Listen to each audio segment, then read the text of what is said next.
Angkatan Udara Rusia melancarkan serangan ke pertahanan Ukraina di arah Krasny Liman. Awak pesawat serang Su-25 menghancurkan posisi musuh di arah Krasnolimansk. Pilot menyerang dengan rudal pesawat S-13 terarah dari ketinggian sekitar 25 meter. Setelah itu mereka melakukan manuver anti-rudal dengan menembakkan target thermal palsu dan kembali ke lapangan terbang asal mereka, demikian keterangan video Kementerian Pertahanan Rusia, 6 Maret. Perkembangan lain, awak mortir self-propelled non-ASVK menyerang posisi angkatan bersenjata Ukraina di arah Avdiivka.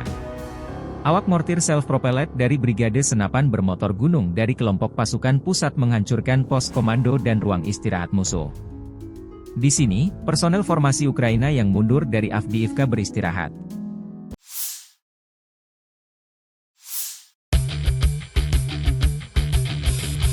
Angkatan bersenjata Ukraina melansir dalam 24 jam terakhir, 86 kontak senjata terjadi di garis depan. Ukraina mencatat Rusia melancarkan 4 serangan rudal dan 106 serangan udara, 154 serangan dari sistem salvo roket. Sementara militer Ukraina dalam sehari terakhir menyerang 11 area konsentrasi personel prajurit Rusia. Unit pasukan rudal merusak 2 titik kendali, 1 area konsentrasi personel, senjata dan peralatan militer, 1 gudang amunisi, 1 kompleks rudal anti-pesawat Buk, M1 dan 1 kompleks radar intelijen dan pengendalian tembakan Zoopark, 1 Rusia. Staf Umum Angkatan Bersenjata Ukraina pada 6 Maret melansir, militer Rusia total kehilangan 420.270 tentara di Ukraina sejak awal invasi besar-besaran 24 Februari 2022. Jumlah ini termasuk 1.250 korban yang diderita pasukan Rusia dalam sehari terakhir.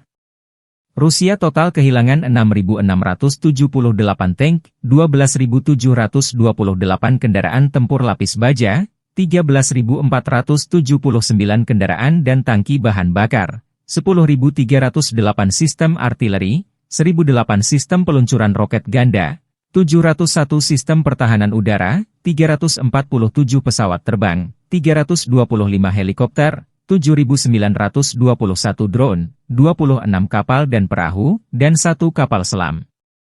Terpisah, Presiden Ukraina Volodymyr Zelensky merespon positif putusan Pengadilan Kriminal Internasional, ICC, yang mengeluarkan surat perintah penangkapan terhadap 2 komandan militer Rusia karena melakukan serangan terhadap infrastruktur listrik Ukraina selama musim dingin tahun 2022 hingga 2023. Pengadilan Internasional mengumumkan putusannya ini 5 Maret. Letnan Jenderal Sergei Kobylash dan Laksamana Viktor Sokolov, masing-masing diduga bertanggung jawab atas sejumlah kejahatan perang, termasuk mengarahkan serangan terhadap sasaran sipil, kata pengadilan. Kobylash dicurigai karena perannya sebagai komandan penerbangan jarak jauh Angkatan Dirgantara, sedangkan Sokolov dicurigai karena posisinya sebagai komandan Armada Laut Hitam, menurut pengadilan yang bermarkas di Den Haag. Saya berterima kasih atas putusan Pengadilan Kriminal Internasional ini. Kejahatan perang Rusia akan dimintai pertanggungjawaban, tidak ada keraguan tentang hal itu, kata Zelensky dalam pernyataan resminya 6 Maret. Усій команді Міжнародного кримінального суду та нашій українській команді, що працює заради відновлення справедливості.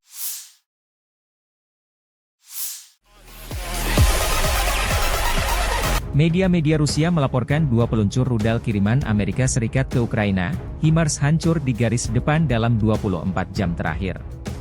Russian Today merilis rekaman detik-detik hancurnya peluncur roket ganda milik Paman Sama di wilayah Donetsk dan Kherson, 6 Maret 2024. Laporan awal menunjukkan HIMARS dihancurkan oleh sistem rudal taktis jarak jauh, Iskander, milik Rusia. Sistem roket artileri mobilitas tinggi atau HIMARS adalah peluncur roket ganda versi roda mount yang dimodernisasi. Sistem ini lebih ringan dan lebih gesit dari M270 MLRS yang dipasang di trek yang dikembangkan pada tahun 1970-an untuk pasukan AS dan sekutu. HIMARS yang diberikan Amerika ke Ukraina memiliki jangkauan sekitar 80 km. Unit HIMARS membawa 1 POD berisi 6 peluru kendali 227 mm, M270 membawa 2 POD, atau 1 POD besar yang dimuat dengan rudal taktis Army Tactical Missile System, ATACMS. Dengan kru kecil, HIMARS dapat mengeluarkan POD bekas dan memuat yang baru dalam hitungan menit, tanpa bantuan kendaraan lain. Para kru akan membutuhkan beberapa pelatihan. Militer AS sudah memiliki unit HIMARS di Eropa, dan sekutu NATO Polandia dan Rumania telah memperoleh sistem tersebut. Harga satu unit HIMARS ditaksir 4 juta dolar Amerika atau 62,8 miliar rupiah per unit.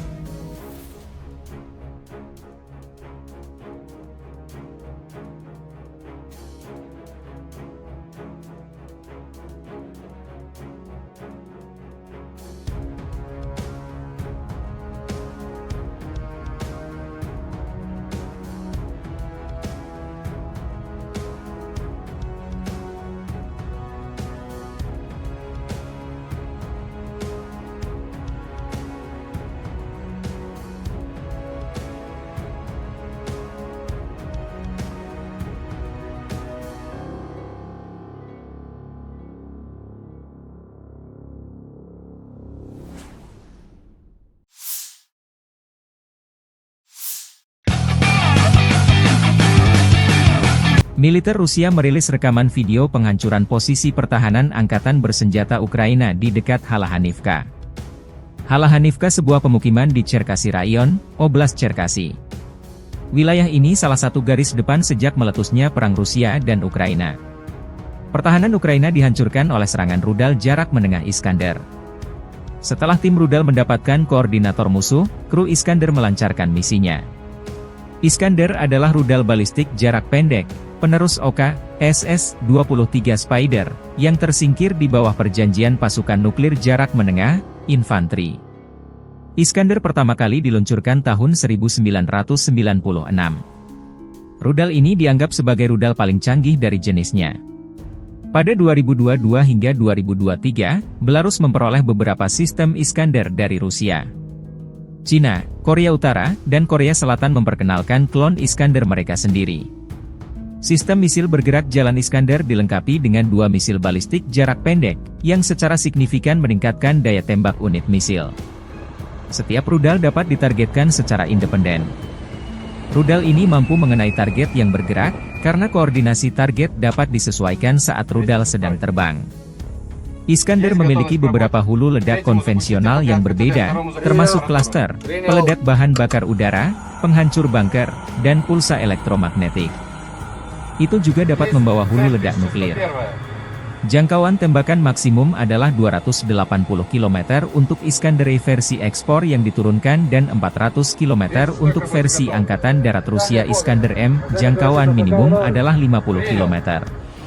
Pada tahun 2013 dilaporkan bahwa 5 jenis rudal telah dikembangkan untuk Iskander, dan 3 rudal lagi masih dikembangkan. Iskander dirancang untuk mengatasi sistem pertahanan udara. Rudal ini bergerak dengan kecepatan supersonik. Download Tribun X sekarang, menghadirkan lokal menjadi Indonesia.